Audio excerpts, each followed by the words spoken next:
اهدنا الصراط المستقيم صراط الذين أنعمت عليهم غير المغضوب عليهم ولا الضالين.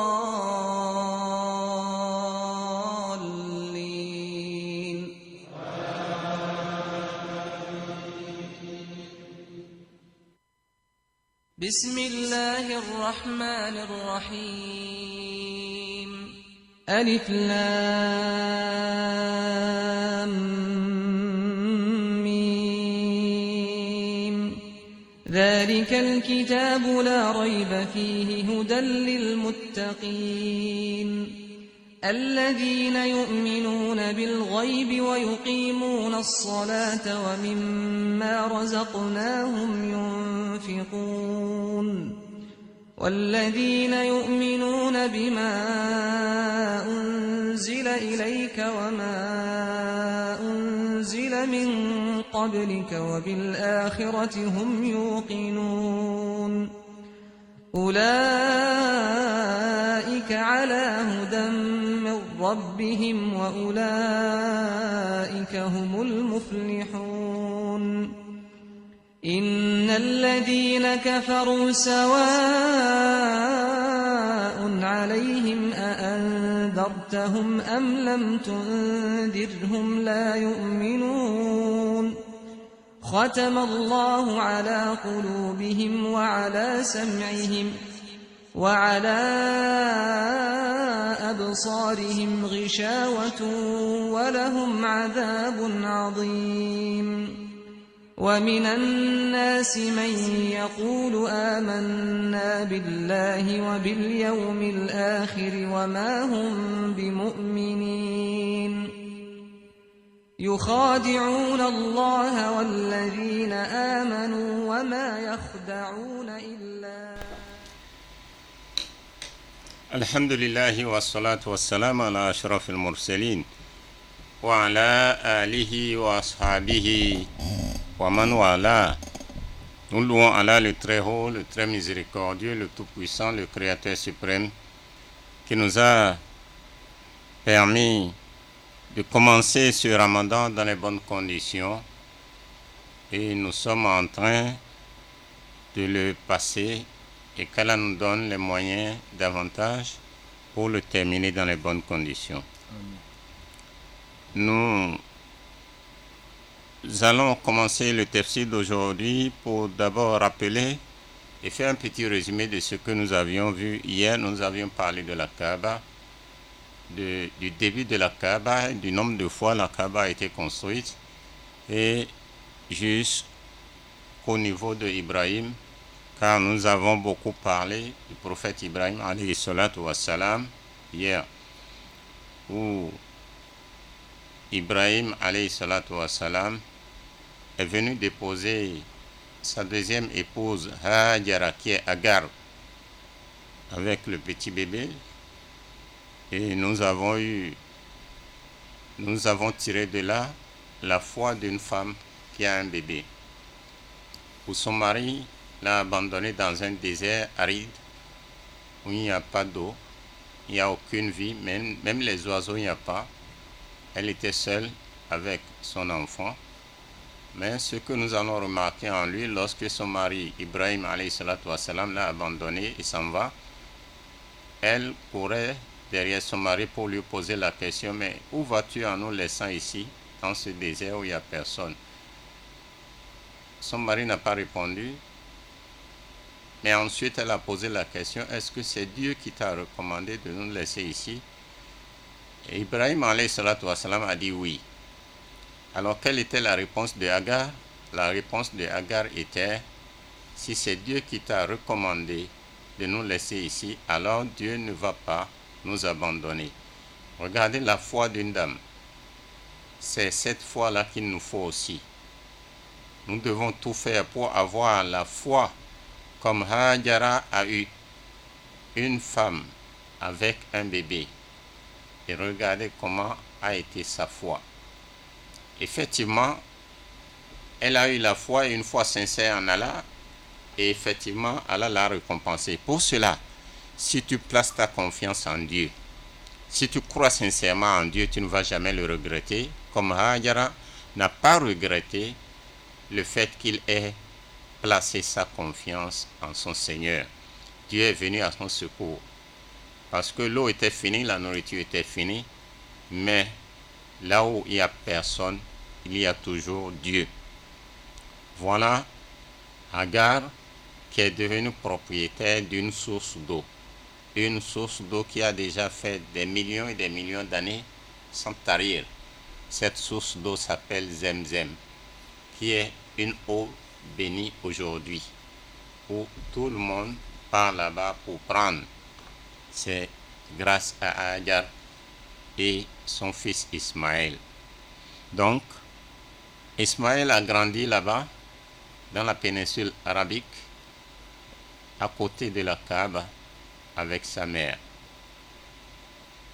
Mais Ibrahim alayhi salatu wassalam revient toujours leur rendre visite. Ibrahim est venu uniquement 3 fois. La première fois que Ibrahim alayhi salatu wassalam va arriver, Ibrahim a demandé la permission auprès de Sarah. Et Sarah lui a dit, je te donne la permission de partir, mais tu ne descends pas du chameau. Cela veut dire que tu ne passes pas la nuit là-bas. Il est parti, il a vu Ismaël. Il est parti, il n'a pas vu Ismaël. Autant pour moi, Ismaël était parti à la chasse. Il a vu une femme. Il a posé la question à cette femme, mais la femme était une femme qui n'est pas bonne, à travers la réponse qu'elle a donnée à son beau-père sans savoir que c'est son beau-père. Où est ton mari? Il est sorti. Il est parti où? Je ne sais pas. Comment vous vivez ici? On vit très mal. On vit très mal.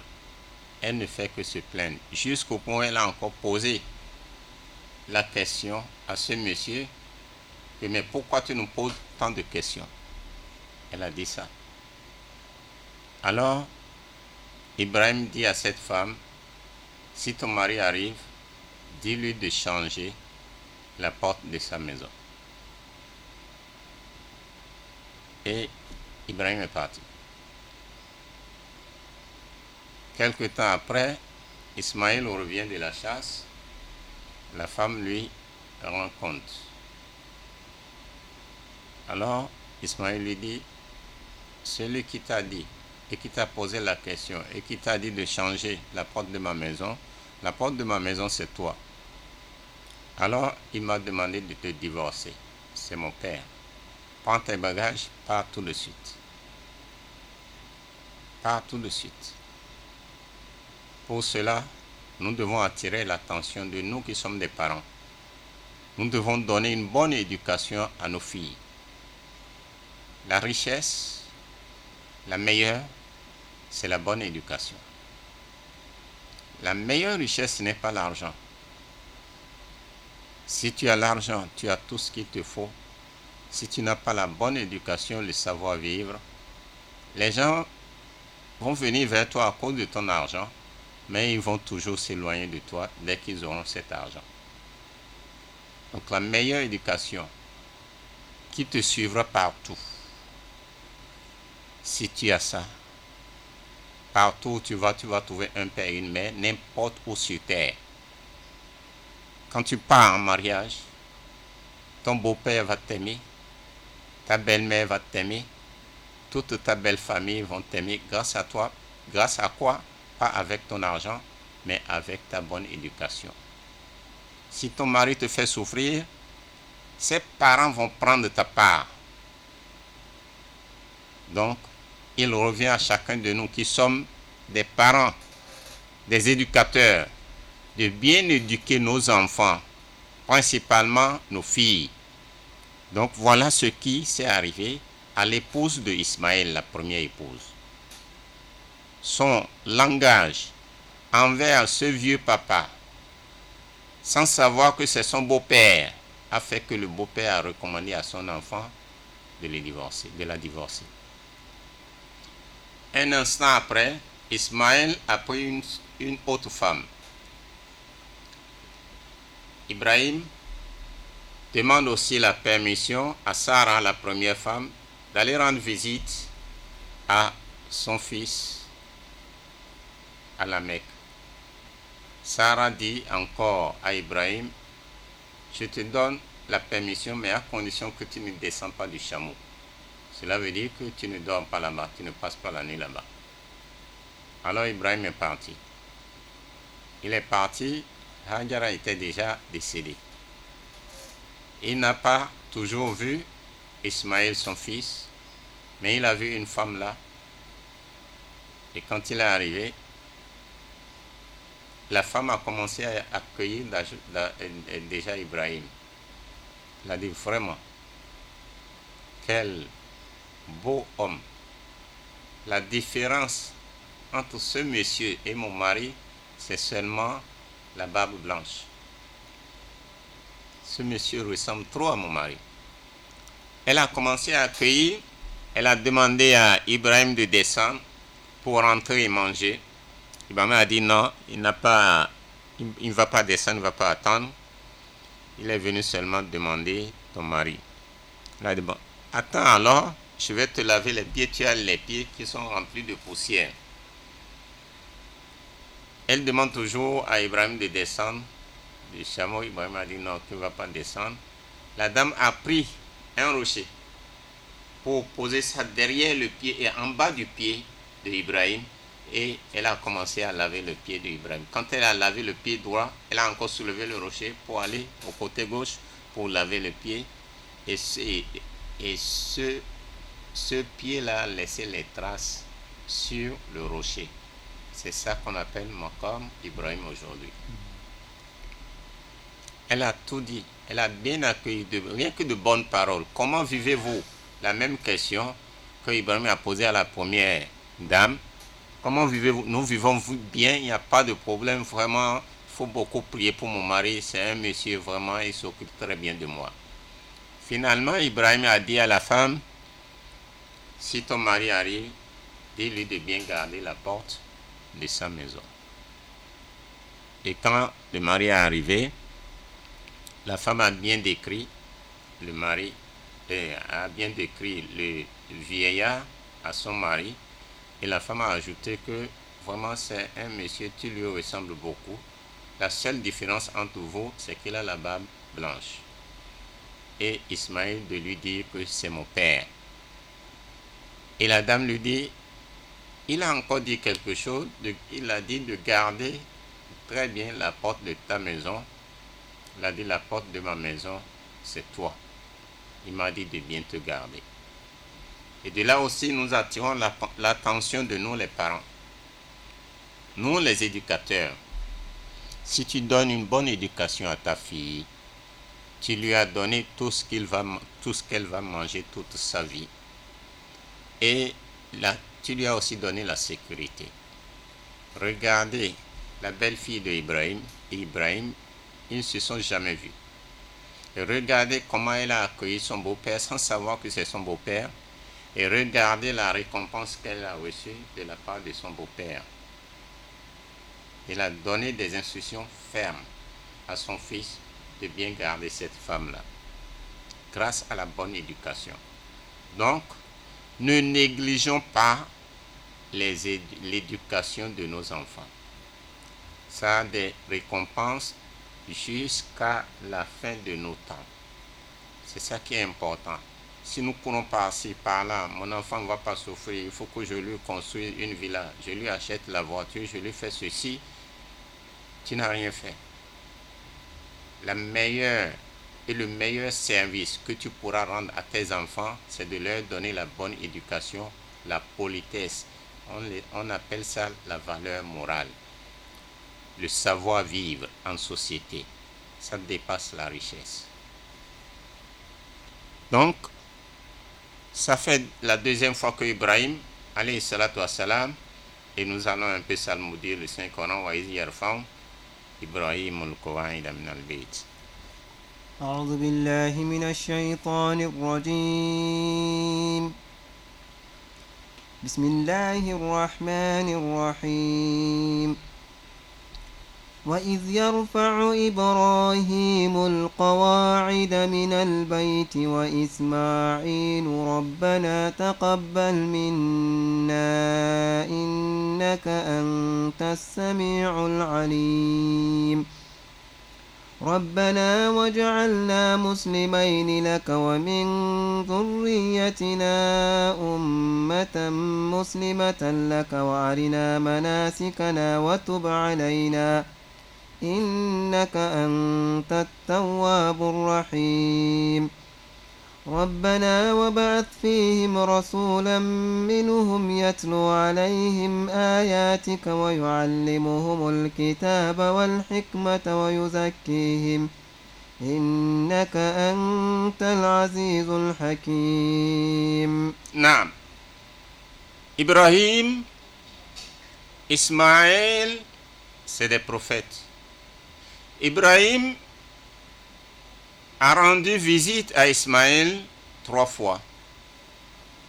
Donc, nous venons de dire les 2 premières fois. La 3e fois que Ibrahim va aller là-bas à la Mecque pour voir Ismaël, c'était pour une mission. Quelle mission?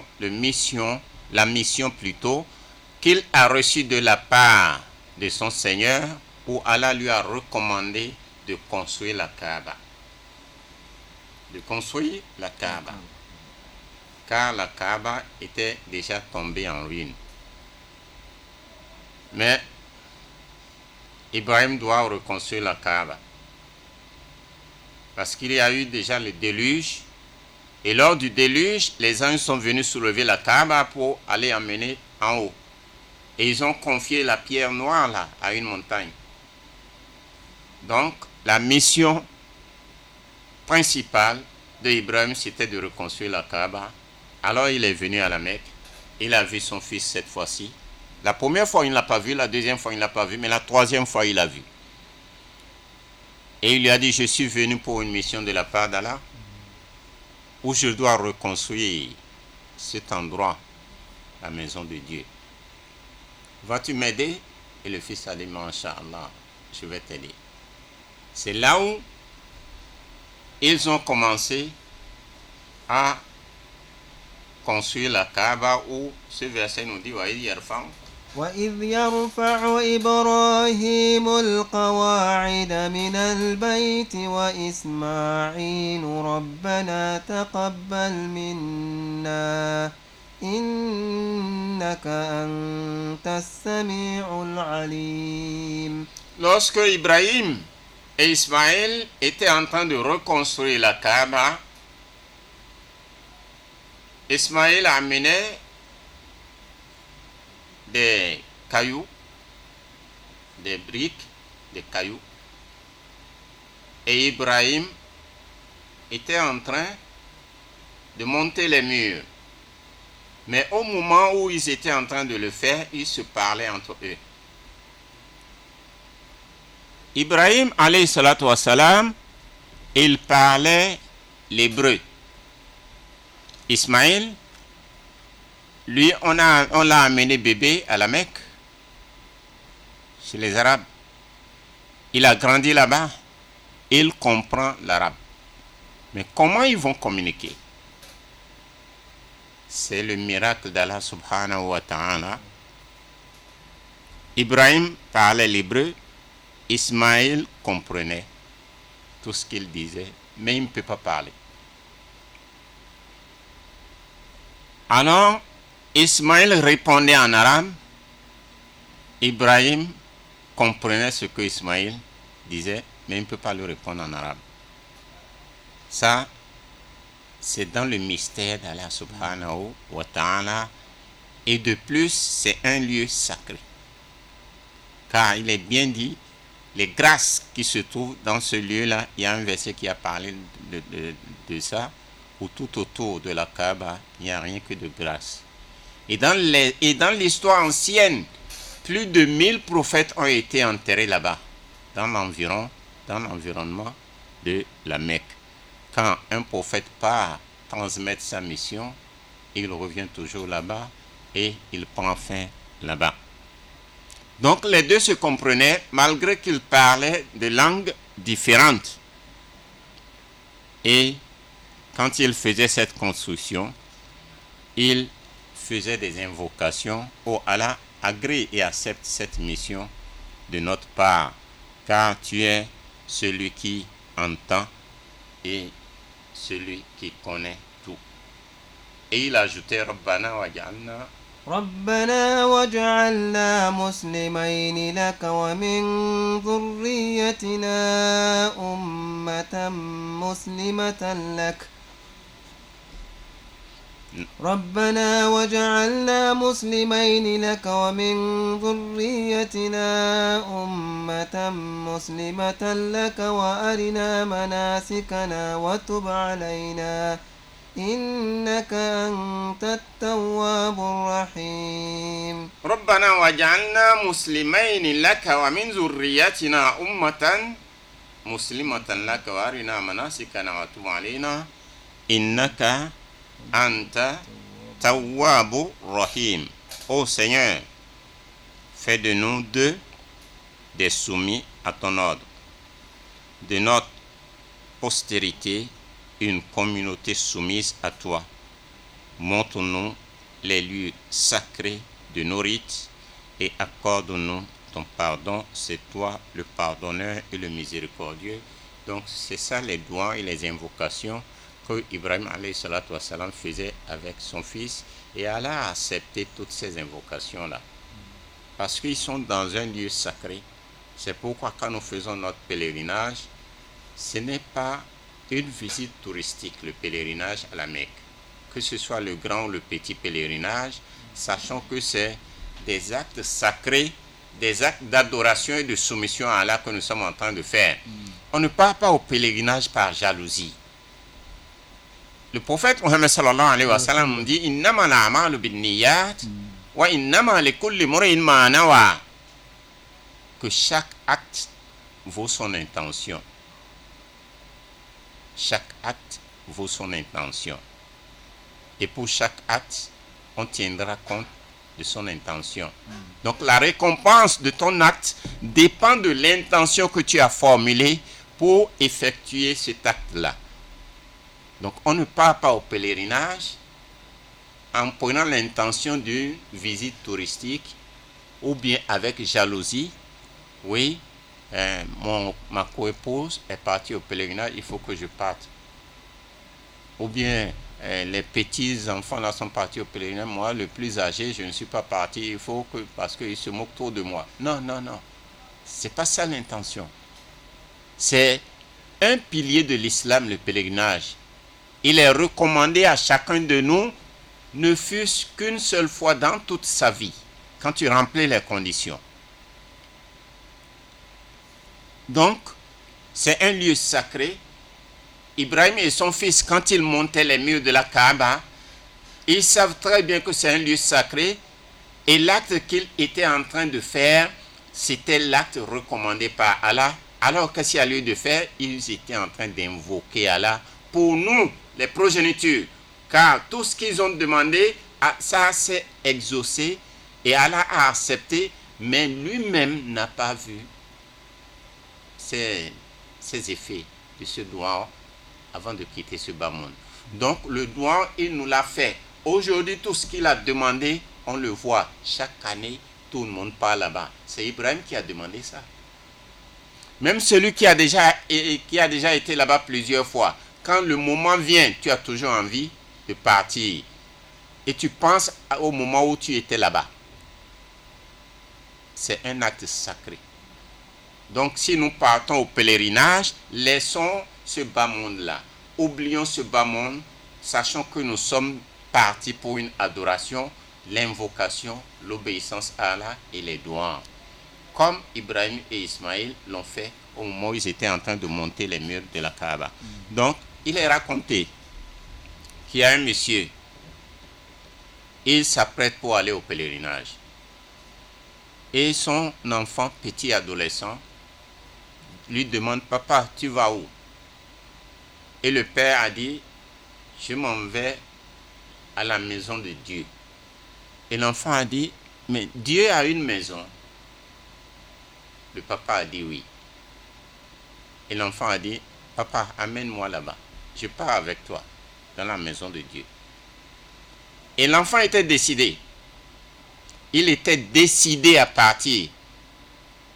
Parce que papa n'a pas voulu l'amener, mais il ne fait que pleurer jour et nuit, jusqu'au point où les voisins lui ont dit, mais comme c'est ce qu'il a voulu, amène-le, ça ne te coûte rien.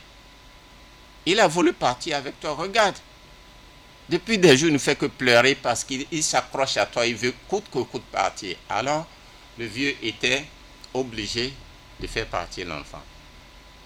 Arrivé là-bas, l'enfant meurt. Et c'est le seul enfant qu'il a.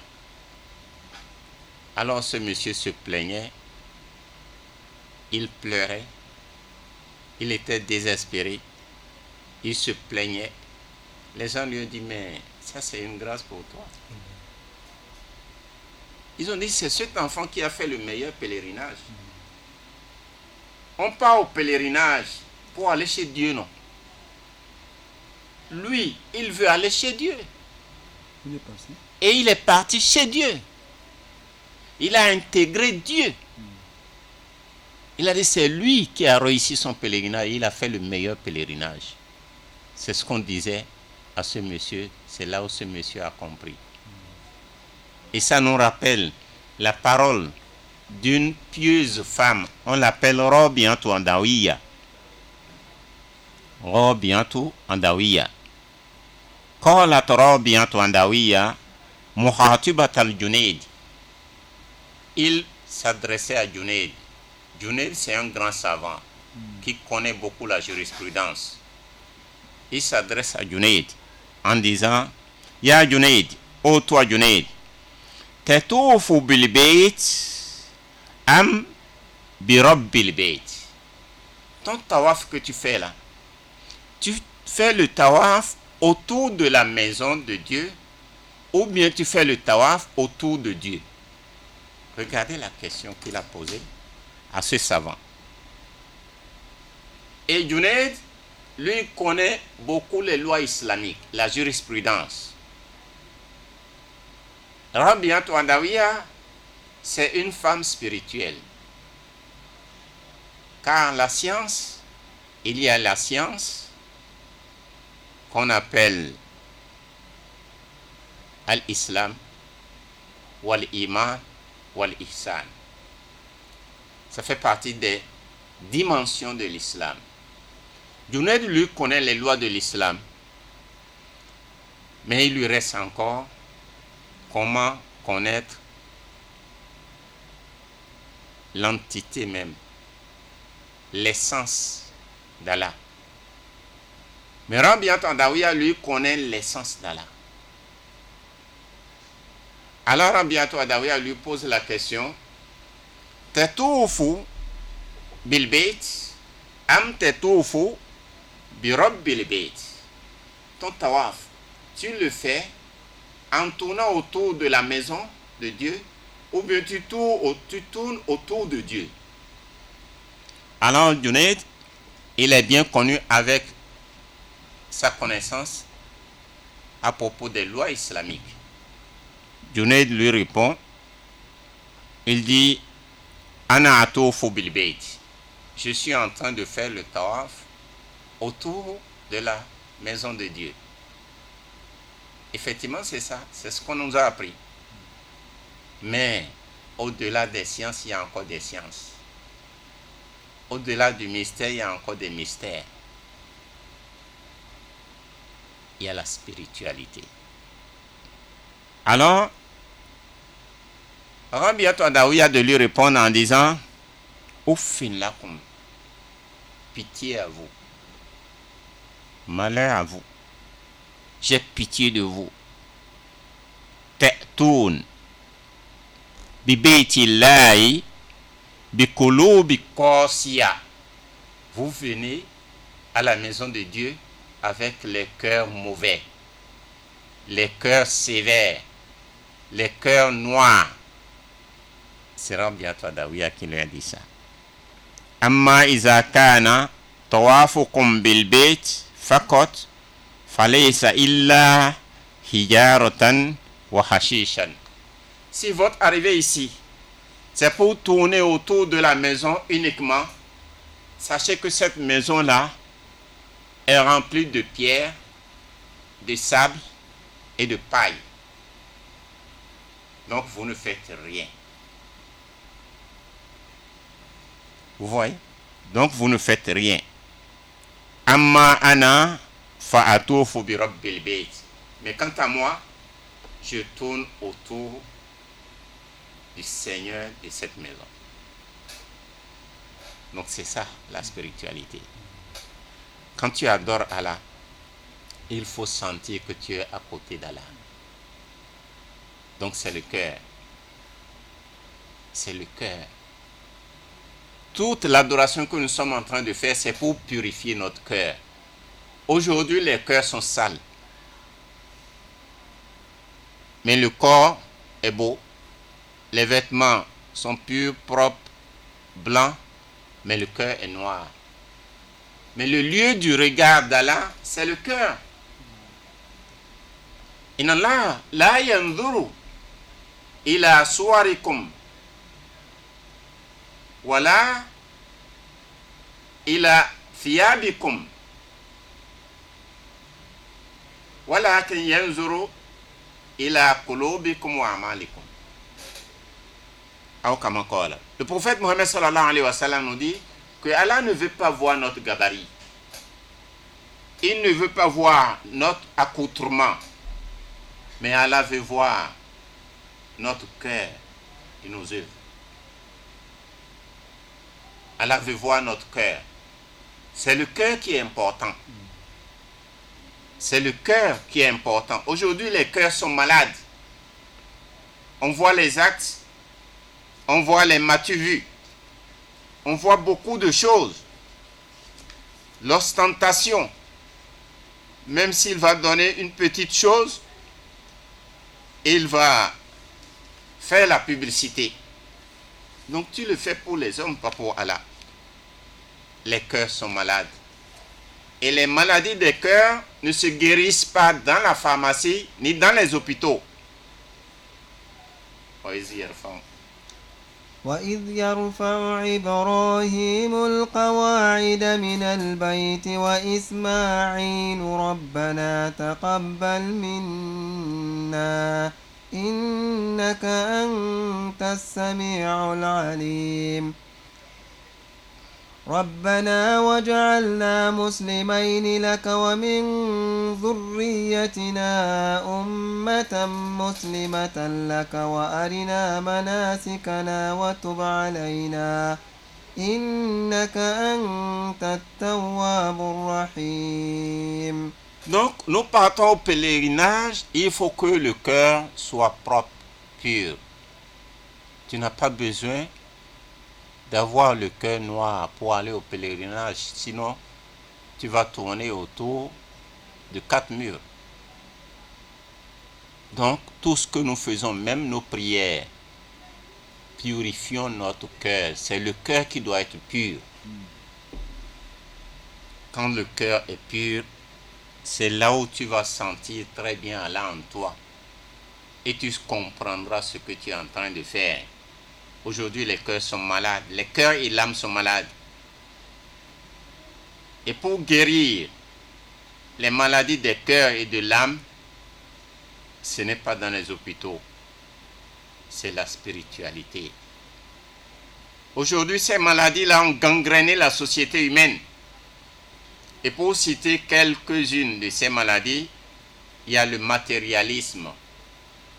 On donne priorité à l'avoir sur l'être, c'est-à-dire le bien matériel.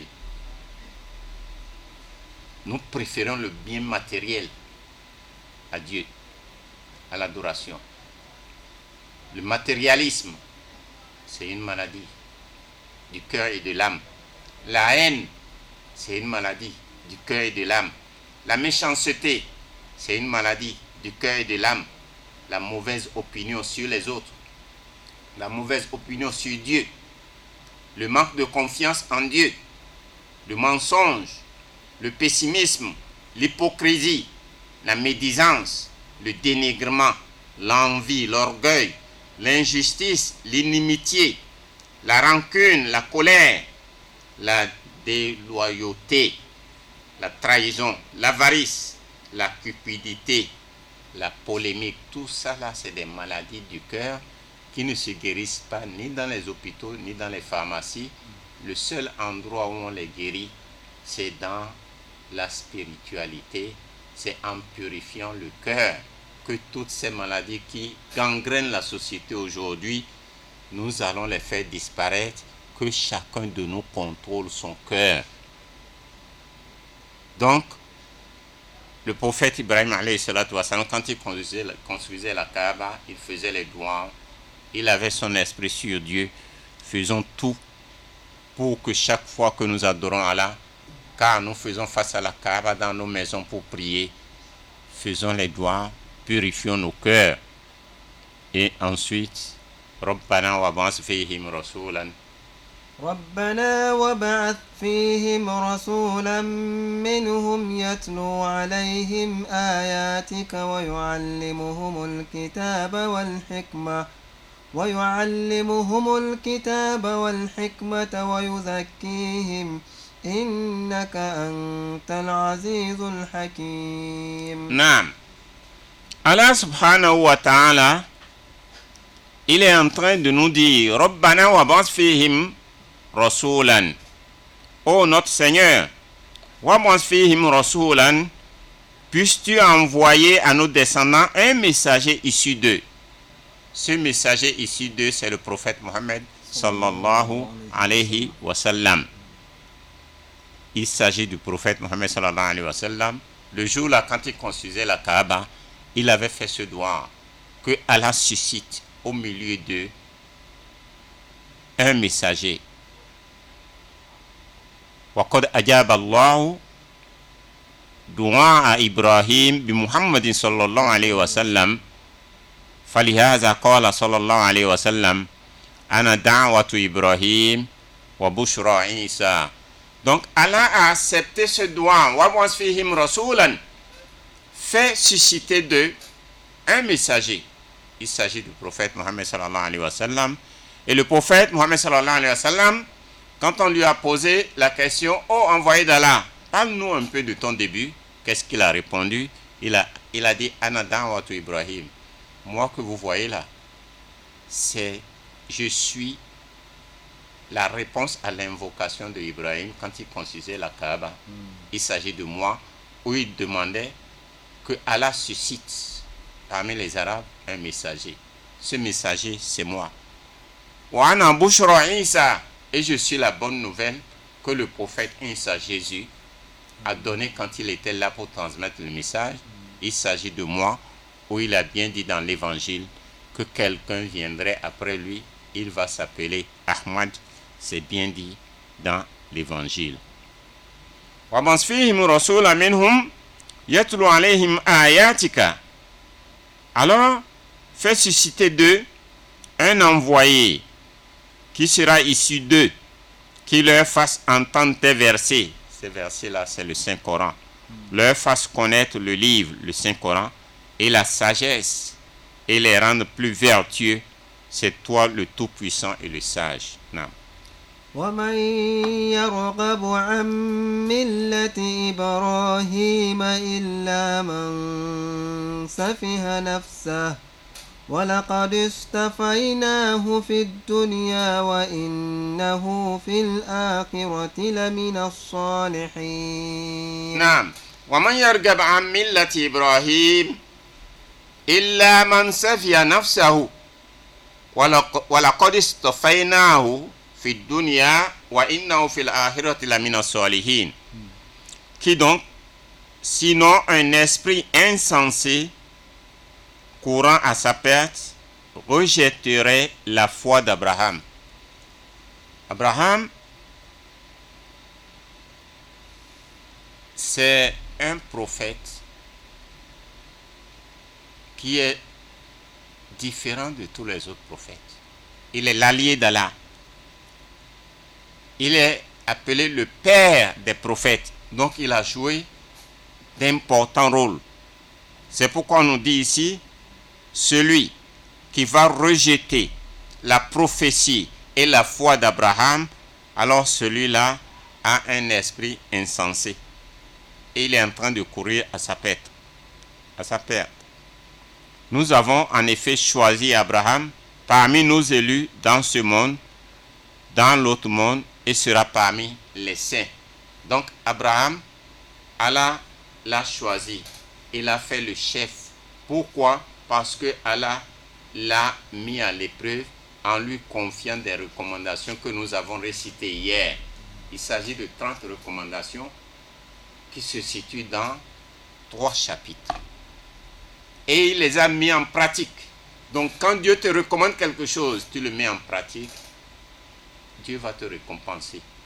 C'est pareil pour nous qui sommes des enfants. Obéissons aux parents. Quand les parents ont quelque chose que nous n'avons pas, même s'ils sont pauvres, même s'ils ne partagent pas la même religion que toi, ils ont quelque chose que tu n'as pas. Quelle est cette chose? Ils ont leur langue par lesquelles ils peuvent te bénir. Et quand ils te bénissent, Dieu met son cachet, Dieu accepte. Ça, c'est fait spécialement pour les parents, papa et maman. Quand papa et maman sont satisfaits de toi, Dieu est satisfait de toi. C'est inné, c'est naturel. C'est Dieu qui a fait son monde ainsi. Donc, il ne faut pas chercher la colère des parents. Il faut tout faire pour chercher la satisfaction des parents.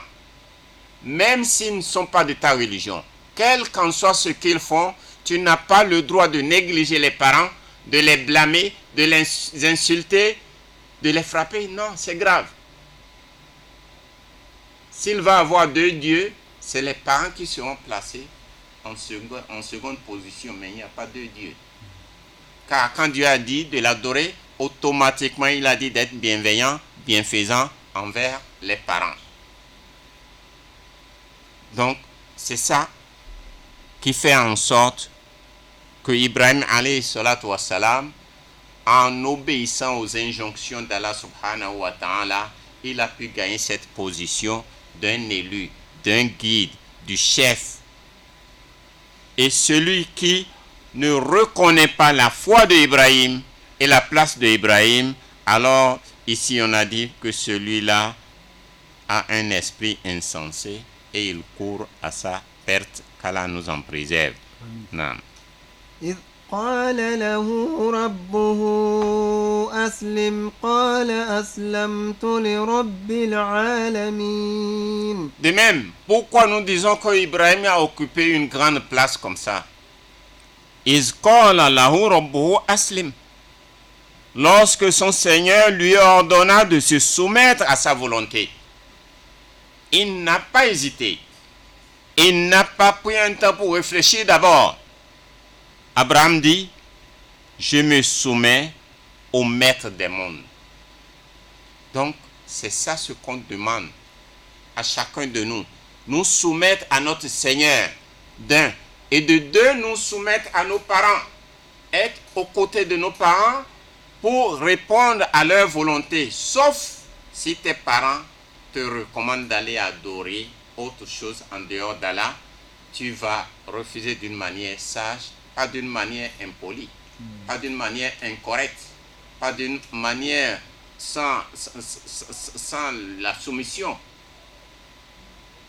Tu vas dire ça d'une manière très sage, sans attirer leur colère. Car Ibrahim a pu avoir cette place-là parce que Dieu lui a demandé de se soumettre à sa volonté et automatiquement il a dit Aslamtu li rabbil alamin, je me soumets au maître des mondes. Non. ووصى بها إبراهيم بنيه ويعقوب يا بني إن ووصى بها إبراهيم بنيه ويعقوب يا بني إن الله اصطفى لكم الدين فلا تموتن إلا وأنتم مسلمون. Naam. Automatiquement, Ibrahim alayhi salatu wa salam, quand il s'est soumis à la volonté d'Allah par la demande d'Allah, Qu'est-ce qu'il a fait automatiquement? وَوَصَّى بِهَا إِبْرَاهِيمُ بَنِيهِ. Et en même temps, il a donné le même conseil à ses enfants, à ses progénitures. Il a donné le même conseil à ses enfants, parmi lesquels il y a Jacob aussi. Jacob. Il leur a dit, Ya Baniya, oh mes enfants. Il a dit, oh mes enfants, Allah a choisi pour vous sa religion. Tenez-vous-y et ne mourrez qu'en soumis. Donc, c'est ça le testament. C'est ça la recommandation d'un père pour son fils. Ça fait partie des conseils que chacun de nous devons donner à nos enfants. Il n'y a pas lieu de dire je suis au travail du matin jusqu'au soir. Quand papa sort de la maison, l'enfant dort encore. Donc l'enfant n'a pas vu son père. Papa part au travail, il revient dans la nuit profonde, l'enfant dort avant que papa ne vienne. Donc il n'y a aucun contact entre le père et l'enfant. Et l'enfant est en train de grandir. Alors que la meilleure éducation qu'on doit donner à l'enfant, au plus 10 ans, c'est déjà fini. Là où l'enfant est dans une situation où il doit assimiler la meilleure éducation de ses parents, c'est avant 10 ans. S'il a déjà 10 ans, c'est fini. C'est déjà devenu dur, un caillou dur. Et dans la jurisprudence aussi, on commence à éduquer l'enfant depuis dans le ventre de sa maman. L'éducation commence depuis dans le ventre. Car au moment où l'enfant est dans le ventre de sa maman, les actes que la maman est en train de poser, ça s'enregistre dans le cerveau de l'enfant.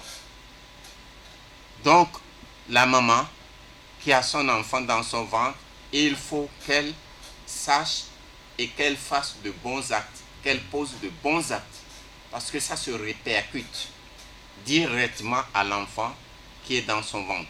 L'éducation commence là-bas. Et le temps maximum pour que l'enfant puisse copier, enregistrer les actes de son papa et de sa maman, c'est 10 ans. Alors, Ibrahim, quand Dieu lui a recommandé de se soumettre à sa volonté, automatiquement il a dit je me suis soumis, et en même temps il a transmis cette éducation à ses enfants. Abraham légua aussi ce commandement à ses fils, comme le fit Jacob, disant, ô mes enfants, Allah a choisi pour vous sa religion, tenez-vous-y et ne mourrez qu'en soumis. Donc nous aussi, pour nos enfants, tenons bien, contrôlons les enfants s'ils ont prié. Entretenons-nous avec les enfants à la maison avant d'aller au travail, avant qu'ils ne partent à l'école. Contrôlons leurs actes, leurs gestes, leurs déplacements, leur langage. Et tout ceci, dès que l'enfant est à bas âge, il faut l'éduquer. Une éducation islamique, religieuse. Car l'enfant est en contact dehors avec plusieurs qualités de personnes que tu ignores et que tu ne connais même pas leur issue, leur morale. Donc fais que tes enfants soient plus proches de toi et que leur sortie ne soit pas beaucoup. Passe plus de temps à tes enfants en les éduquant. Non. أم كنتم شهداء إذ حضر يعقوب الموت إذ قال لبنيه ما تعبدون من بعدي قالوا نعبد إلهك وإله آبائك إبراهيم وإسماعيل وإسحاق إلها واحدا ونحن له مسلمون. نعم. أم كنتم شهداء إذ حضر يعقوب الموت إذ قال لبنيه ما تعبدون من بعدي قالوا نعبد إلهك وإله آبائك إبراهيم وإسماعيل وإسحاق إلها واحدا ونحن له مسلمون. Étiez-vous présent lorsque, sur le point de mourir, Jacob dit à ses fils: qu'adorez-vous après moi? Ils répondirent: nous adorerons ton Dieu, Dieu de tes pères Abraham, Ismaël et Isaac, un Dieu unique à qui nous sommes bien soumis. Donc, pourquoi ce verset est descendu? Les Juifs, quand ils parlaient, ils ont omis de parler Ismaël, de prononcer le nom d'Ismaël. Ils parlaient d'Isaac et de Jacob. Alors ce verset leur fait comprendre que Ismaël aussi fait partie. Donc, les Juifs, dans leur mensonge, ils omettent la vérité qui se trouve dans la Torah. Et Allah fait descendre ces versets pour les démentir. Donc, est-ce que, la question a été envers les Juifs, est-ce que vous étiez là lorsque Jacob disait à ses fils, en leur posant la question, qu'est-ce que vous allez adorer après moi? Qui d'entre nous, nous les parents, quand nous sommes malades et nous voyons que vraiment tout peut arriver et nous appelons nos enfants pour leur poser la question, qu'est-ce que vous allez faire après ma mort? Allez-vous courir derrière l'héritage? Ou bien allez adorer votre Seigneur? Est-ce que quelqu'un parmi nous parle même à ses enfants et donne des conseils à ses enfants que la maladie qui me prend là, je ne sais pas ce qui va se passer, mais je vous donne des conseils d'adorer votre Seigneur, d'obéir à votre Seigneur. C'est là votre avenir, votre richesse. La réussite dans votre bas monde, c'est d'adorer Dieu et d'avoir votre cœur pur et de faire du bien derrière moi. Ne courez pas derrière l'héritage. Vous êtes créés pour adorer Allah. Qui d'entre nous donne ses conseils à ses enfants? Il faut le faire comme Jacob l'a fait ici. Quand il sent que la mort s'approche de lui, alors il a posé cette question à ses fils. Qu'adorez-vous après ma mort? Alors, les enfants ont répondu en disant, nous adorerons ton Dieu, Dieu de tes pères. Tes pères sont Abraham, Ismaël et Isaac. Car Abraham est le père qui a fait 2 enfants. Le premier fils c'est Ismaël, le fils de Hagar. Le deuxième fils c'est Isaac, le fils de Sarah. Mais c'est Isaac qui est le père de Jacob.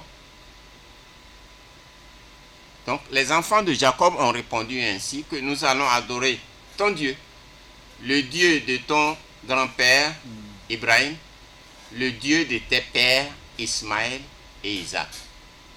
Non. Et puis nous sommes soumis à ce Dieu. Non.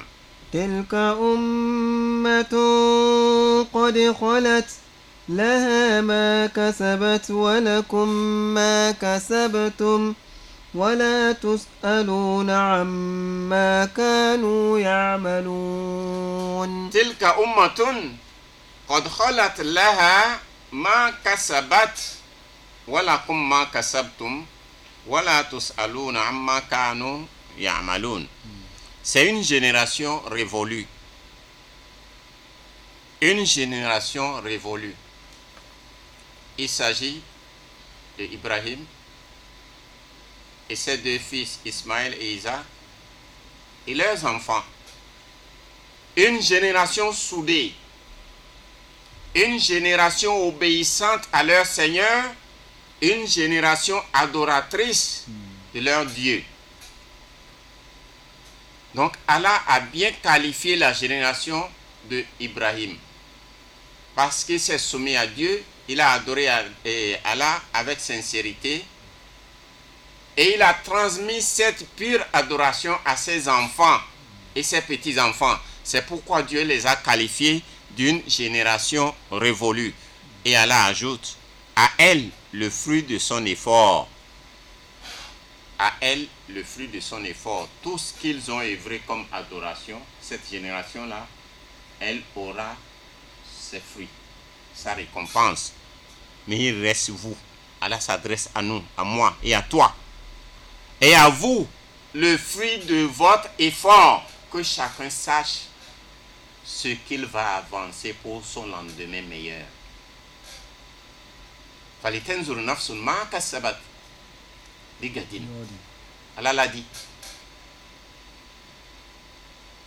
Que chacun cherche ce qu'il va faire et avancer au jour le jour pour son avenir où il ne connaît pas.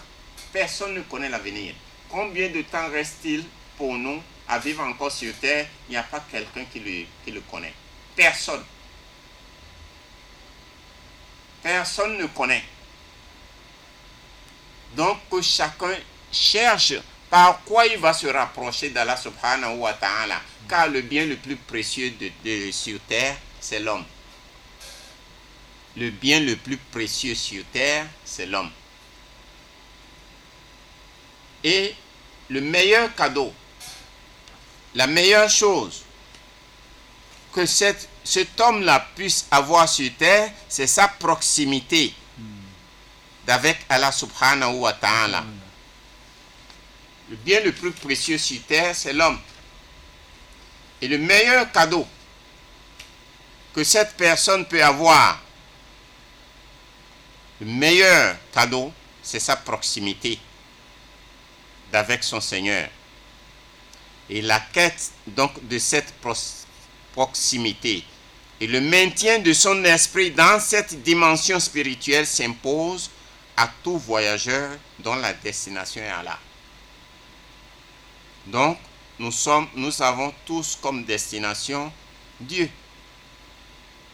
Si le voyage physique nécessite un approvisionnement efficace, car si on veut faire un voyage, soit en Europe, soit en Amérique, on s'approvisionne, on se prépare d'une manière efficace.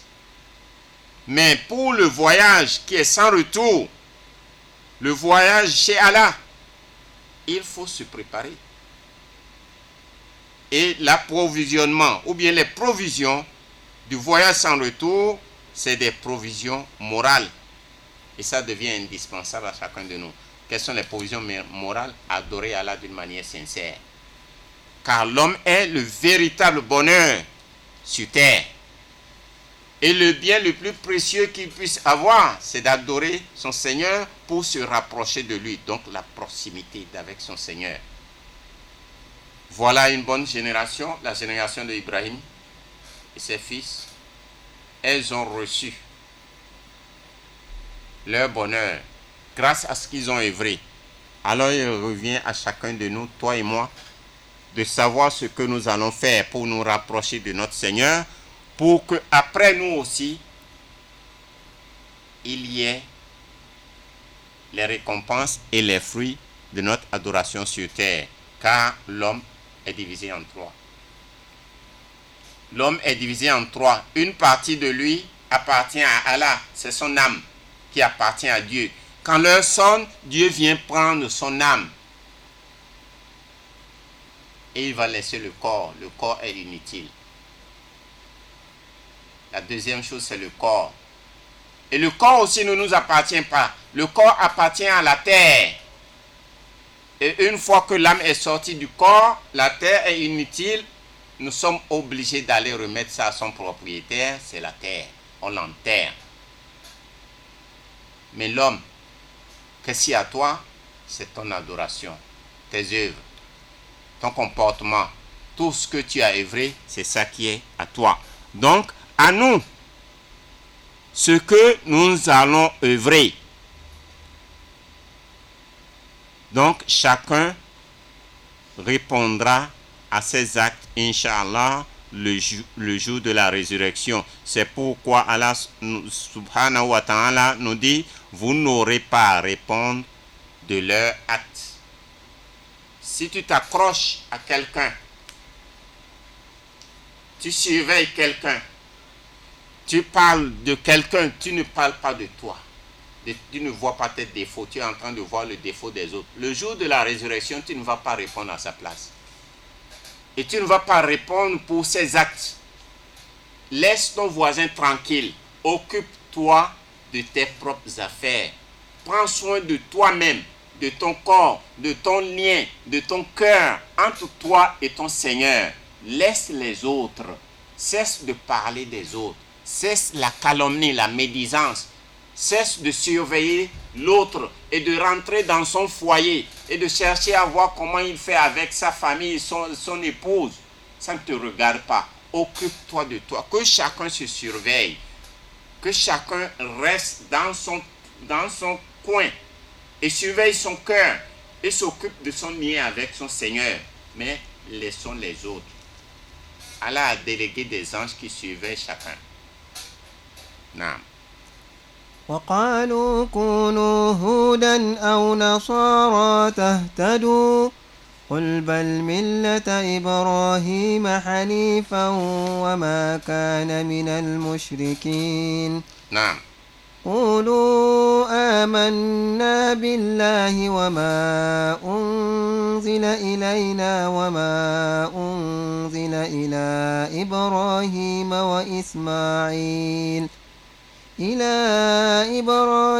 وإسماعيل وإسحاق ويعقوب والأسباط وما أوتي النبيون من ربهم لا نفرق بين أحد منهم ونحن له مسلمون. نعم. وقالوا كونوا هودا أو نصارى تهتدوا قل بل ملة إبراهيم حنيفا وما كان من المشركين. Dans ce verset, le verset 135 du chapitre 2, Allah subhanahu wa ta'ala nous dit que certains disent soyez juifs ou chrétiens pour être sur le bon chemin. C'est ce qui se dit. Ils l'ont dit.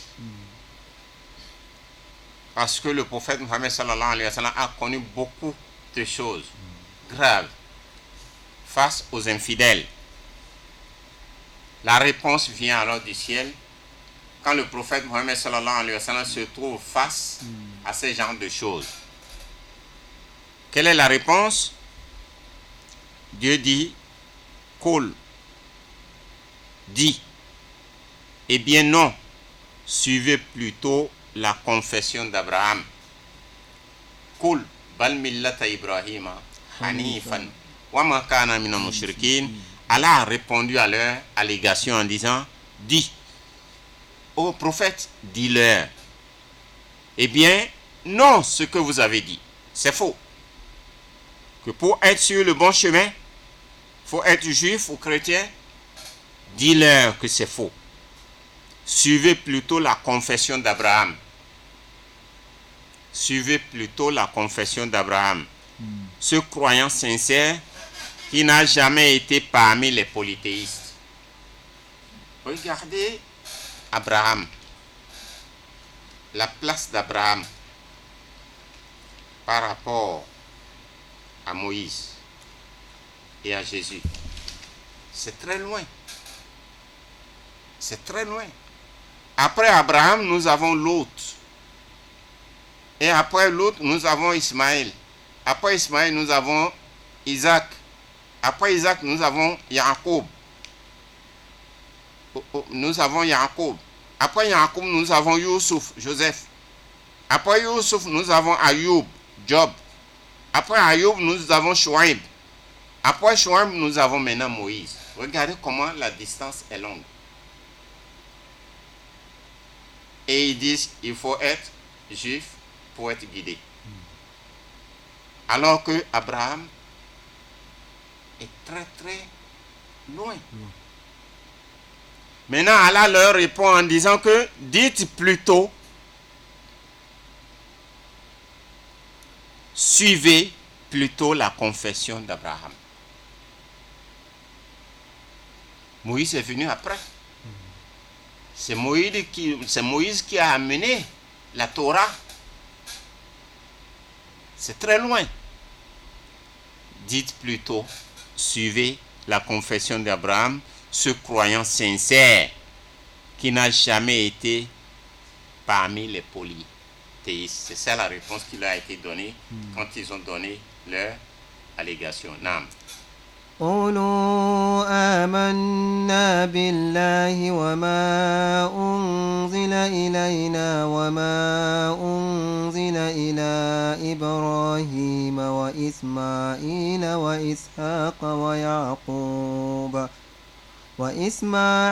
وإسحاق ويعقوب والأسباط وما أوتي موسى وعيسى وما أوتي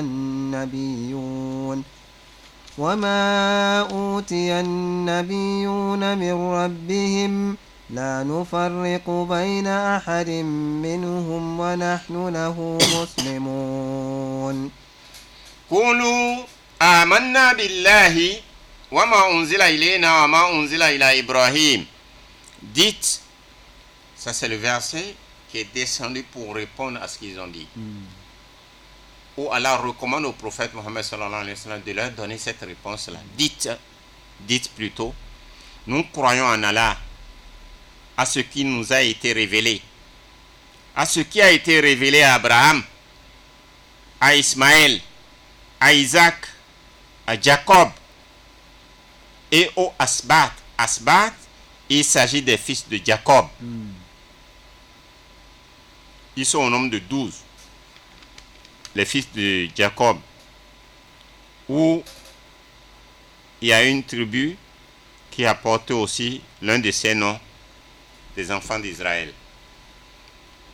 Donc, nous croyons à ce qui leur a été révélé, eux tous, ce qui a été confié à Moïse et à Jésus et à tout ce qui a été révélé aux prophètes par leur Seigneur. Nous ne faisons aucune distinction entre eux et nous sommes soumis à Allah. C'est ça, notre dogme. Naam.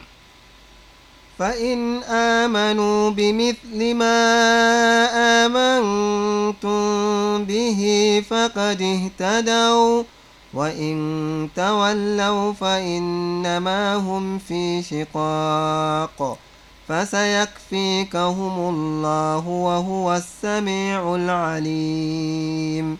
فإن آمنوا بمثل ما آمنتم به فقد اهتدوا. Allah subhanahu wa ta'ala nous dit, si les gens du livre sont qui? Il y a les juifs et les chrétiens, ils ont reçu des livres. Les juifs ont reçu la Torah, les chrétiens ont reçu l'évangile. C'est pourquoi on les appelle les gens du livre. Ce sont des monothéistes. Allah dit, si les gens du livre croient comme vous croyez, vous les musulmans, si les gens du livre croient comme vous croyez, c'est qu'ils auront été bien guidés. S'ils se détournent, ils seront plongés dans le schisme. Mais Allah le prémunira contre eux. C'est-à-dire, Allah te prémunira, Allah te protégera. Toi, prophète, Allah te protégera contre eux. Car c'est lui qui voit tout et entend tout.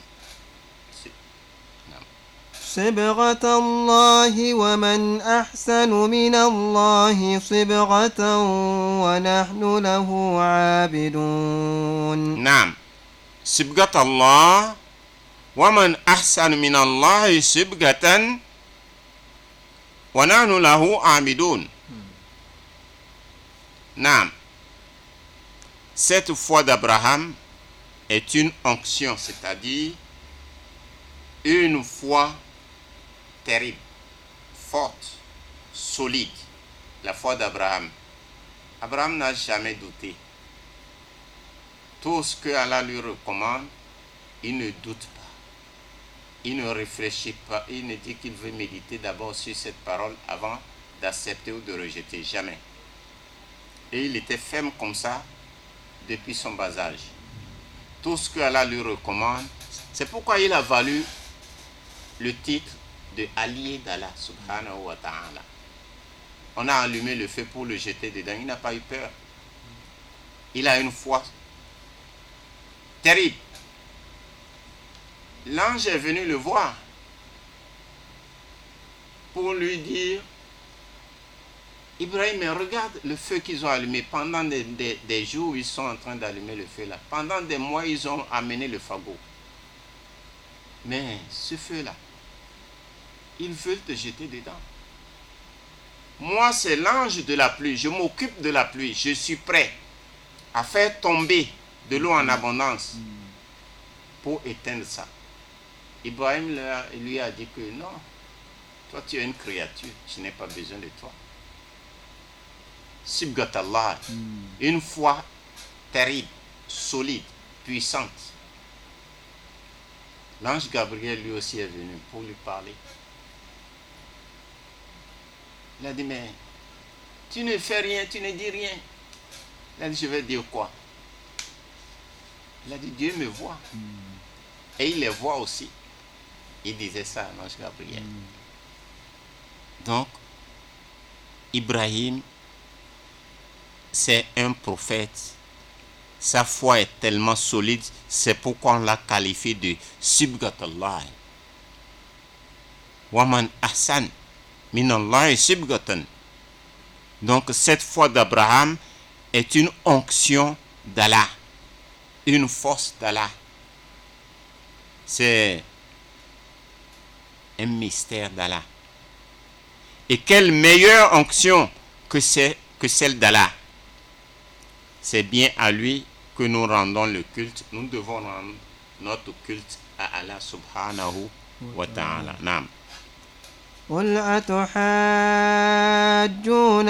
في الله وهو ربنا وربكم ولنا أعمالنا ولكم أعمالكم ونحن له مخلصون. نعم.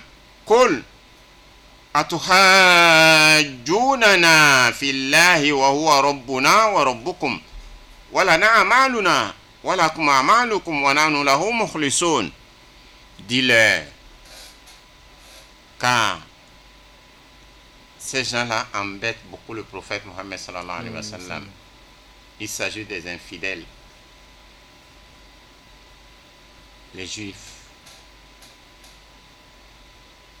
Dis-leur, qu'avez-vous à vous disputer avec nous au sujet d'Allah, alors qu'il est notre Seigneur et votre Seigneur aussi? Alors, il est votre Seigneur, il est notre Seigneur. Pourquoi nous allons discuter? Dis-leur ça. Effectivement, si nous avons un même Seigneur, la discussion est où là-bas? Il faut l'adorer, non? Donc, dis-leur, qu'avez-vous à vous disputer? Le Seigneur, c'est le Seigneur à nous tous, non? Mais adorons-le, le problème est où? Mais pourquoi ils disputent? Parce qu'il y a quelque chose qu'ils cachent. C'est pourquoi ils disputent. S'ils savent très bien que c'est Allah, notre seul Seigneur, à nous et à vous, il n'y a plus de dispute. Donc, dis-leur ça. Qu'avez-vous à vous disputer avec nous au sujet d'Allah, alors qu'il est notre Seigneur et le vôtre? Nous répondons de nos actes. Et vous répondez, vous aussi, de vos actes. La discussion est où?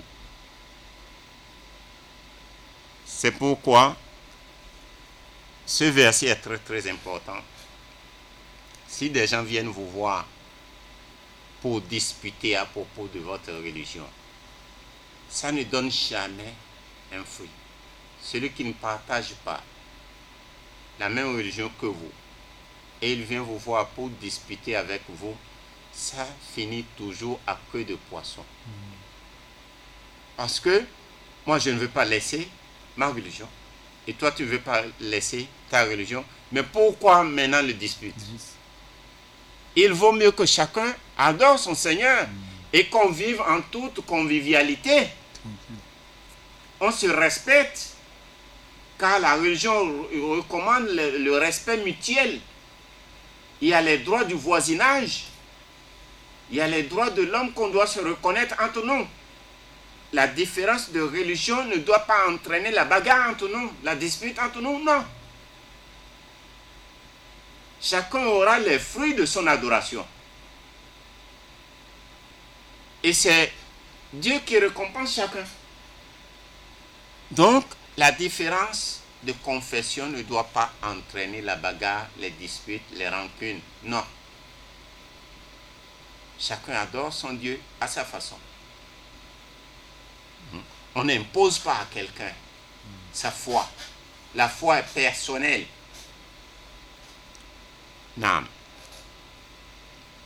قل أتحاجوننا في الله وهو ربنا وربكم ولنا أعمالنا ولكم أعمالكم ونحن له مخلصون أم تقولون إن إبراهيم وإسماعيل وإسحاق ويعقوب والأسباط كانوا هودا أو نصارى قل أأنتم أعلم أم الله ومن أظلم ممن كتم شهادة عنده من الله وما الله بغافل عما تعملون نعم أم تقولون إن إبراهيم وإسماعيل وإسحاق ويعقوب والأسباط كانوا هودا أو نصارى قل أأنتم أعلم أم الله ومن أظلم ممن كتم شهادة عنده من الله وما الله بغافل عما تعملون. Dans ce verset 140 du chapitre 2, Allah subhanahu wa ta'ala parle en disant Am taquluna inna Ibrahima wa Ismaïl. Prétendez-vous qu'Abraham, Ismaël, Isaac, Jacob et les Asbat, les fils de Jacob, étaient juifs ou chrétiens? Dis-leur, en savez-vous plus qu'Allah? Est-ce que vous êtes connaisseurs plus qu'Allah? Y a-t-il plus injuste que celui qui dénie son témoignage pour Allah?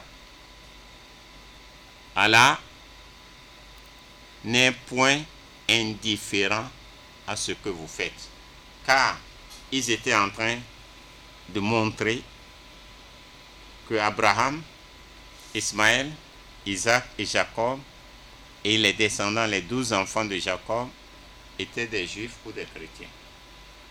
Alors que tous ceux-là ont vécu avant Moïse, ils ont vécu avant l'arrivée de Jésus. Ils ont vécu, ils sont partis avant l'arrivée de Moïse. Car nous venons de dire la hiérarchie, l'ordre des prophètes, l'ordre d'arrivée des prophètes. Ibrahim, Ismaël, Isaac, Jacob, eux tous, ils sont déjà venus. Ils sont très loin de l'arrivée de Moïse. Ils sont très loin de l'arrivée de Jésus. Mais comment peuvent-ils dire que ces personnages sont juifs ou ils sont chrétiens? Non. Dis-leur, en savez-vous plus qu'Allah? Est-ce qu'eux, ils connaissent plus qu'Allah? Y a-t-il plus injuste que celui qui dénie son témoignage pour Allah? Allah n'est point indifférent à ce que vous faites. Non. تلك أمة قد خلت لها ما كسبت ولكم ما كسبتم ولا تسألون عما كانوا يعملون. Donc ce verset se répète encore. Où on nous dit Tilka ummatun qad khalat. C'est une génération révolue. La génération de Ibrahim et ses fils et ses petits-fils, c'est révolu. Ibrahim, Ismaël, Ishaq, Jacob et les fils de Jacob, c'est une génération révolue. Quand eux, ils étaient là, Moïse n'était pas encore venu. Donc la Torah n'était pas encore là. Comment peuvent-ils dire que ces gens-là sont juifs? Non. Quand ils n'étaient pas là, Jésus n'était pas. C'est tout dernièrement que Jésus est venu. Et on lui a confié l'évangile. Comment peuvent-ils dire que Ibrahim et Isaac ont été chrétiens? Non. C'est une génération révolue. Elle recevra le fruit de son effort. Tout ce qu'ils ont fait, le fruit les attend. Et vous aussi, le fruit de votre effort, vous n'aurez pas à répondre de leurs actes. Donc, laissez Ibrahim, Ismaël, Ishaq, Jacob et ses fils tranquilles.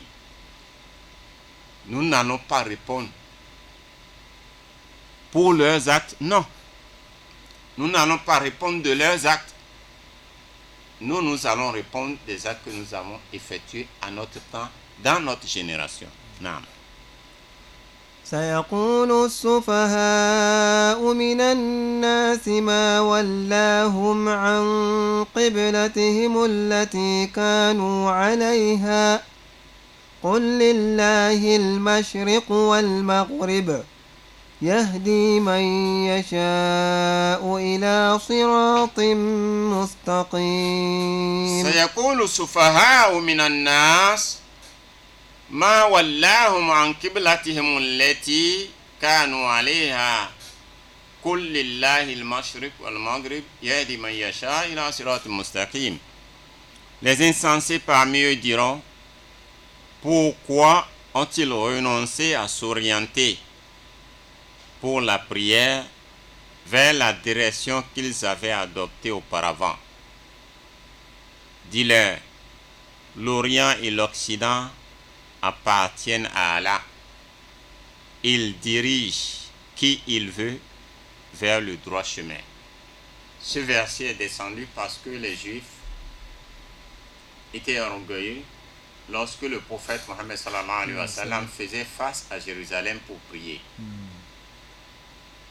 Ils se disent entre eux, après tout, il fait face à notre lieu d'adoration pour faire ses prières. Et ça faisait leur fierté et en même temps ils se moquaient de lui. Allah répond toujours à leurs allégations, à leurs actes, en disant que ce sont d'abord les insensés. Ils se disent que pourquoi il a renoncé à s'orienter pour la prière vers la direction qu'il avait adoptée auparavant. Alors, réponds-les. Dis-leur, et l'Orient et l'Occident, les deux appartiennent à Allah, pas à vous. La direction là où le prophète faisait face ne vous appartient pas. Cette direction-là, c'est Allah qui l'a créée et ça appartient à Allah subhanahu wa ta'ala. Vous êtes né, vous avez vu la direction. Ce n'est pas vous qui l'avez créée. Dis-leur que ça appartient à Allah, l'Orient et l'Occident. Il dirige qui il veut vers le droit chemin. Non. وكذلك جعلناكم أمة وسطا لتكونوا شهداء على الناس ويكون الرسول عليكم شهيدا وما جعلنا القبلة التي كنت عليها إلا لنعلم من يتبع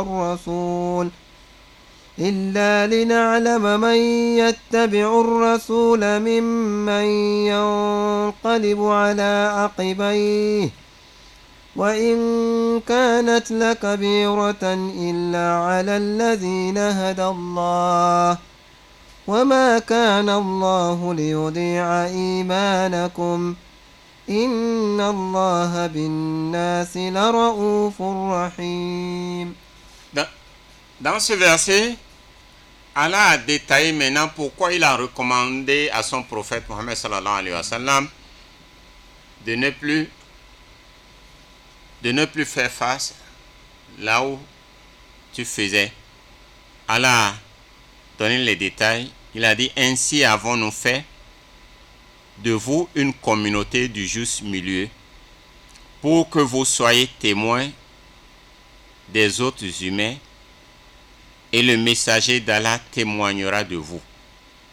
Nous n'avons établi la direction de la prière vers laquelle tu t'orientais auparavant que pour reconnaître ceux qui suivront toujours leur messager de ceux qui lui tourneront le dos, encore que ce changement constitue une épreuve pénible, sauf pour ceux qui sont bien guidés par Allah.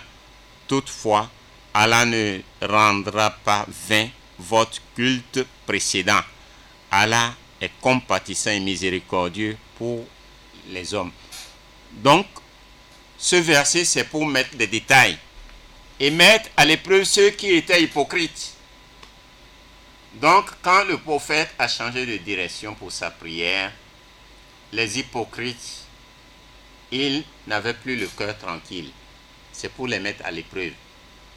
Mais ceux qui n'étaient pas hypocrites, ils ont toujours continué car ils savent que tout ordre vient de la part d'Allah subhanahu wa ta'ala.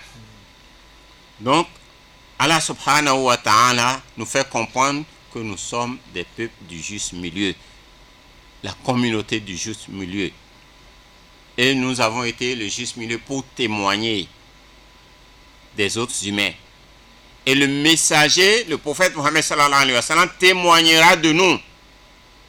Donc, les directions là ont été établies pour que ceux qui vont toujours continuer à obéir et qui seront sincères dans leur obéissance continuent toujours à adorer Allah, et ceux qui avaient des doutes, une maladie dans leur cœur, puissent détourner. Donc, c'est ici que nous allons obtenir une pause. Jazakumullahu khayran. الشيطان الرجيم بسم الله الرحمن الرحيم الحمد لله رب العالمين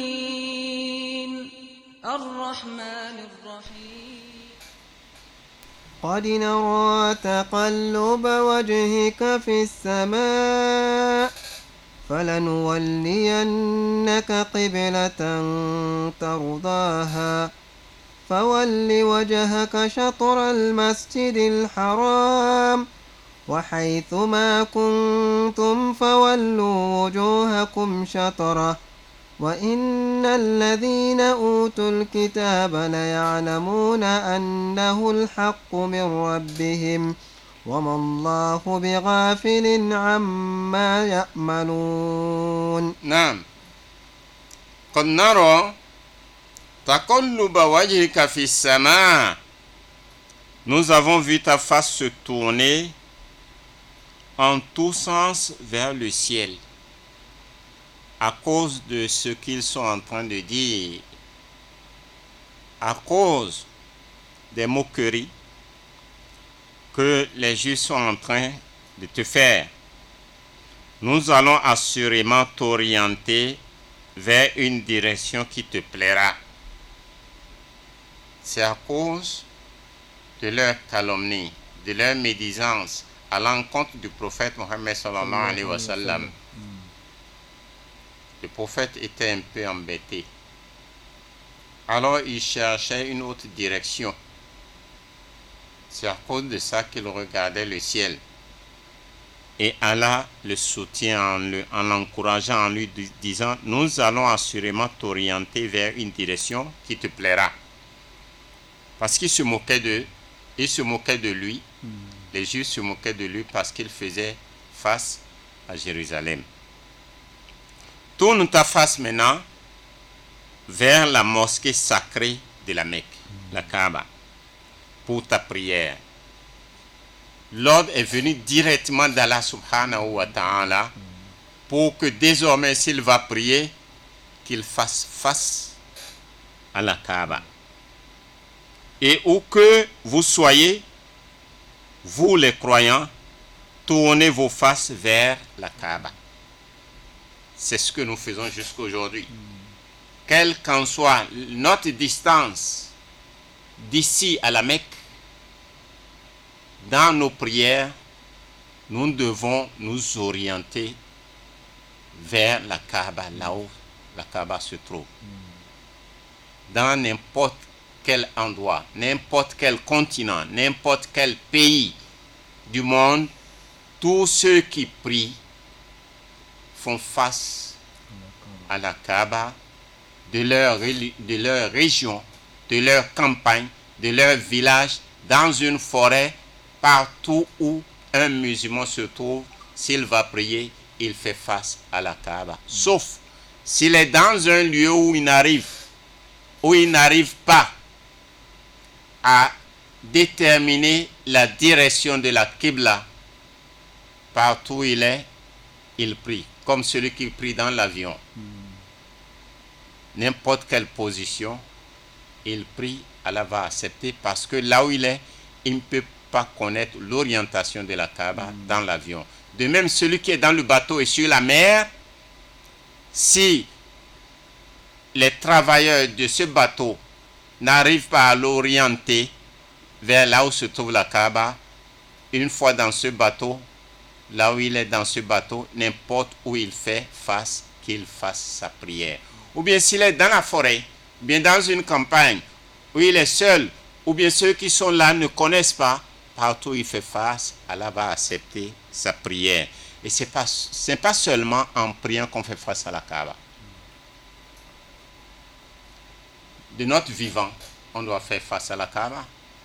Et mort aussi, quand on enterre nos cadavres, on les enterre face à la Kaaba. Et non seulement ça, quand tu vas dormir, dispose ta couchette, ou bien ton lit, ou bien ton matelas face à la Kaaba. Quand tu dors face à la Kaaba. C'est l'injonction d'Allah subhanahu wa ta'ala, où Allah nous dit, et où que vous soyez, vous les croyants, tournez vos faces vers la Kaaba. Ce n'est pas seulement dans la prière, même en dormant, même nos morts aussi, ils font face à la Kaaba quand on les enterre. Certes, ceux qui ont reçu les Écritures savent que c'est la vérité émanant de leur Seigneur. Ils savent très bien que c'est la vérité, car ils connaissent là où se trouve la Kaaba. Ils savent très bien que c'est la maison sacrée d'Allah.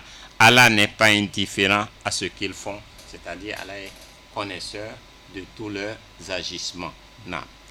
ولئن أتيت الذين أوتوا الكتاب بكل آية ما تبعوا قبلتك وما أنت بتابع قبلتهم وما بعضهم بتابع قبلة بعض ولئن اتبعت أهواءهم من بعد ما جاءك من العلم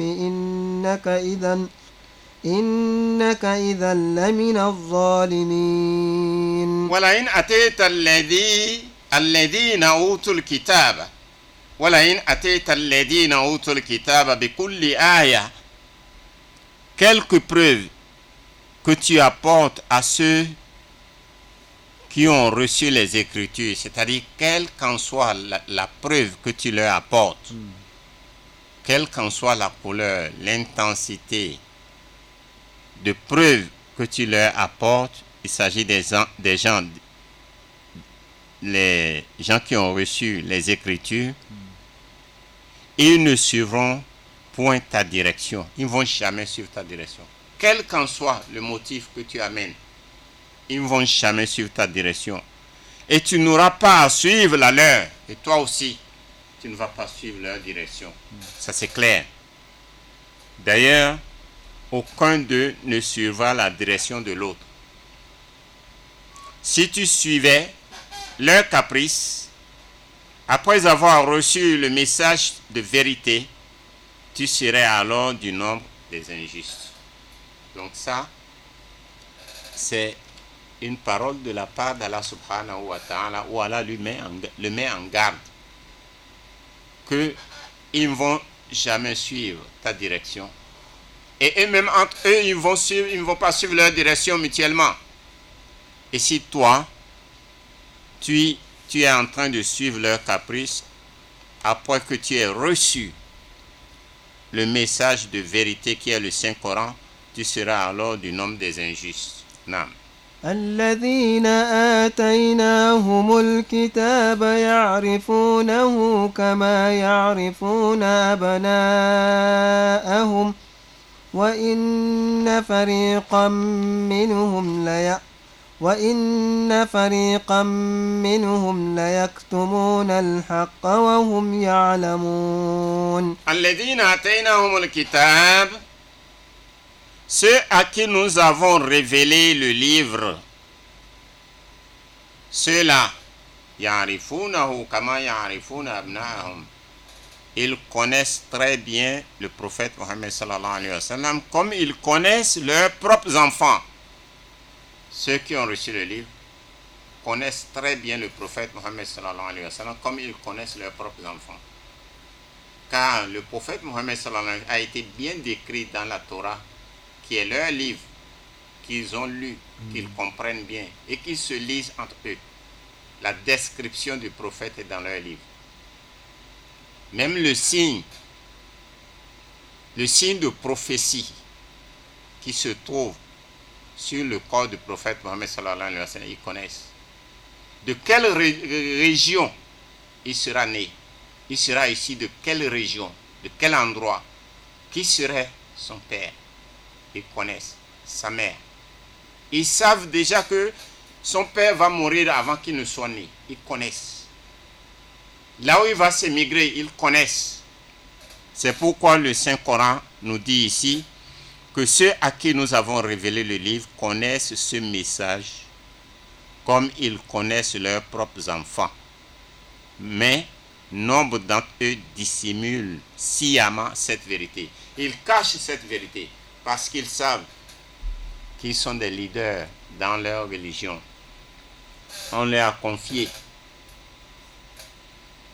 des postes religieux où ils ont la richesse, ils ont tout. Si jamais ils dévoilent cette vérité-là, ils vont perdre leur place dans la société et ils vont perdre les biens qu'ils tirent de tout ceci. C'est pourquoi ils ont caché cette vérité sciemment. Naam. الحق من ربك فلا تكونن من الممترين. الحق من ربك فلا تكونن من الممترين. C'est bien la vérité émanant de ton Seigneur. Tout ce qui a été dit, c'est la vérité qui vient de ton Seigneur, car dans leur conscience, ils savent qu'ils sont injustes et ils savent qu'ils sont en train de cacher la vérité. Ne sois donc pas du nombre des sceptiques. ولكل وجهة هو موليها فاستبقوا الخيرات أينما تكونوا يأت بكم الله جميعا إن الله على كل شيء قدير. Verset 48 du chapitre 2. Allah subhanahu wa ta'ala nous dit وَلِكُلٍّ وِجْهَةٌ هُوَ مُوَلِّيهَا. À chaque communauté, une direction de prière est assignée. À chaque communauté, une direction de prière est assignée. Les Juifs savent là où ils font face pour faire leur prière. Les chrétiens aussi, les musulmans aussi. Chaque communauté. Et chaque peuple de chaque prophète sait comment il a fait son adoration. Rivalisez donc dans la recherche du bien. Rivaliser donc dans la recherche du bien. Et ça nous interpelle nous tous. Mais aujourd'hui, la société est trop gangrénée par les suspicions. On se surveille. On se copie. On se critique. Au lieu de rivaliser dans le bien, que telle personne s'est occupé et a pris soin des orphelins. Il a construit un orphelinat où il nourrit les orphelins, il les élève, il les instruit. Il dépense sa richesse là-bas. Donc moi aussi, il faut que je fasse ou bien que je l'emboîte. Je lui emboîte les pas. Ou bien que je l'aide, que je l'assiste, ou bien que je le seconde, ou bien que je fasse aussi autre chose. Que il y a des quartiers qui n'ont pas d'eau. Je vais faire des pompes publiques là-bas. Ça, c'est du bien aussi. Puisque l'autre a choisi l'orphelinat, il a construit l'orphelinat, il prend soin de l'orphelinat. Toi aussi, tu choisis un autre côté. Les quartiers qui n'ont pas d'eau, il y a la population qui souffre. Va faire des pompes publiques là-bas. Et tu le fais même en cachette sans que les gens ne sachent ce que tu es en train de faire. Donc, ici, ce verset nous interpelle. Rivaliser donc dans la recherche du bien. Il ne faut pas chercher le mal. Il ne faut pas chercher à détruire l'autre. Sa vie ne te regarde pas. Ce n'est pas toi qui l'as créé. Et ce n'est pas toi qui as conseillé à Allah. Et Allah ne t'a pas demandé la permission avant de le créer. Laisse-le tranquille. Cherche à faire le bien. Ton bien t'appartient. Les récompenses de ton bien, ça vient. Et à travers ton bien, tu as déjà laissé une trace indélébile. Dès que tu vas partir, là, les gens vont parler de toi et c'est éternellement pour toi. Et tu vas récolter les fruits, les récompenses de ce bien que tu as fait. Rivalisez-vous dans la recherche du bien. Où que vous soyez, Allah vous ramènera tous à lui. Même si tu es caché dans le bunker, Allah va te ramener là-bas à lui. Allah est omnipotent. Que tu habites dans le ciel, tu vas revenir vers Allah. Personne n'a un lieu d'échappatoire pour échapper à Allah. De notre vivant, nous n'échappons pas à Allah. C'est de notre mort qu'on va échapper à Allah. Donc, qu'Allah, nous demandons à Allah subhanahu wa ta'ala de nous accepter notre ramadan, de nous pardonner, d'augmenter nos bienfaits, d'augmenter tout ce que nous faisons comme effort et nous récompense là-dessus. Qu'Allah continue toujours à mettre la paix au Gabon tout entier et que tous ceux qui vivent au Gabon vivent en paix, en bonne santé et que Allah éradique cette maladie dans le monde entier, partout dans le monde entier, que tout le monde vive bien.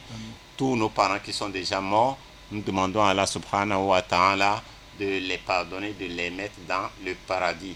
Et nos parents qui vivent encore, qu'Allah les fasse vivre longtemps parmi nous et que leur bénédiction nous couvre et que chacun vive dans les bonnes conditions. Nous saluons tous les imams, nous saluons le président du Conseil supérieur des affaires islamiques du Gabon, qu'Allah augmente toujours son bien, qu'Allah l'assiste dans ses occupations, qu'Allah assiste tous les imams, tous les prédicateurs, qu'Allah fasse du bien à nous tous et notre imam Omar aussi, imam Omar Khan, qu'Allah augmente sa santé, qu'Allah améliore toutes ses activités, qu'Allah bénisse ses enfants, qu'Allah le fasse vivre pendant longtemps parmi nous et qu'Allah accepte tous ces doigts et les doigts de tous nos imams et nos prédicateurs.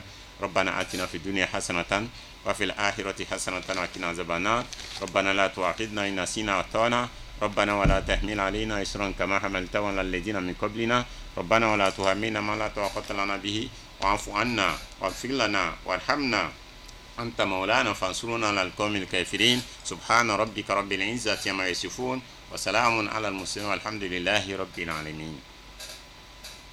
أعوذ بالله من الشيطان الرجيم. بسم الله الرحمن الرحيم.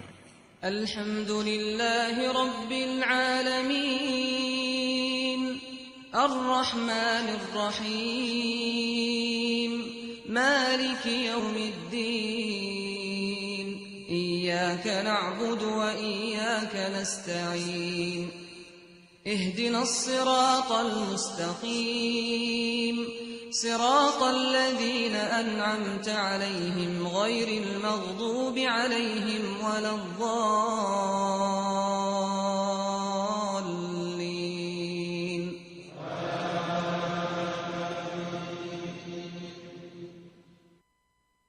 بسم الله الرحمن الرحيم ألف لام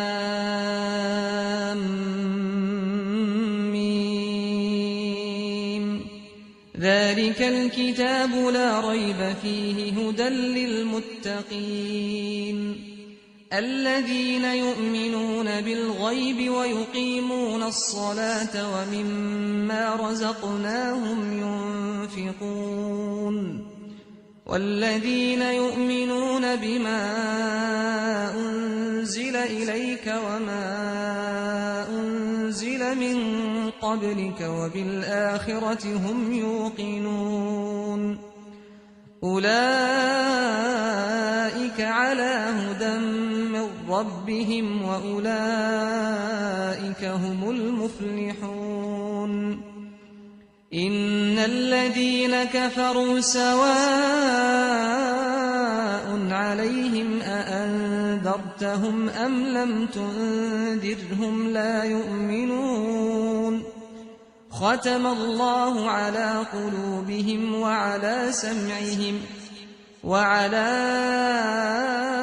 أبصارهم غشاوة ولهم عذاب عظيم ومن الناس من يقول آمنا